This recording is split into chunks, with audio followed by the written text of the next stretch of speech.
Hello friends, চলে এসেছি Prinsep ঘাটে।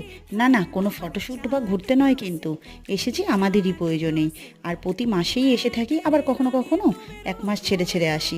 বিল্ডিংটা পার করেই, মেন রোডটা পার করলেই আমাদের আর্মি ক্যান্টিন।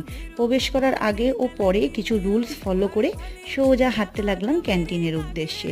বেসিক্যালি এখানে গাড়ি দাঁড়িয়ে থাকে আমাদের ক্যান্টিন অবধি নিয়ে যাওয়ার জন্য। আজকে ছিল না, তাই হেঁটে হেঁটেই যাওয়া শুরু করলাম আমি আর বোন। ভিতরটা এত সুন্দর আর শান্ত পরিবেশ, আর এত গুছানো, দেখতে কিন্তু সত্যি খুব সুন্দর লাগে। তারপর আমি আর বোন কিছুটা হেঁটে যাওয়ার পর পৌঁছে গেলাম আমরা ক্যান্টিনে। আর ক্যান্টিনে ঢোকার সঙ্গে সঙ্গেই ওখানে লকার থাকে, যেখানে আমরা ব্যাগ রেখে তারপর ক্যান্টিনের ভেতর ঢুকতে হয়। তারপর ক্যান্টিনের ভেতর ঢুকে সমস্ত মালপত্র নিয়ে নিলাম, যা যা প্রয়োজন। তার আগে নিয়ে নিয়েছিলাম 2টো ট্রলি দুজনের জন্য। তার প্রয়োজনীয় মাল নিয়ে বিল করে তারপর বাইরের দিকে বেরিয়ে আসলাম। চলো, আজকের ব্লগটা এই পর্যন্ত।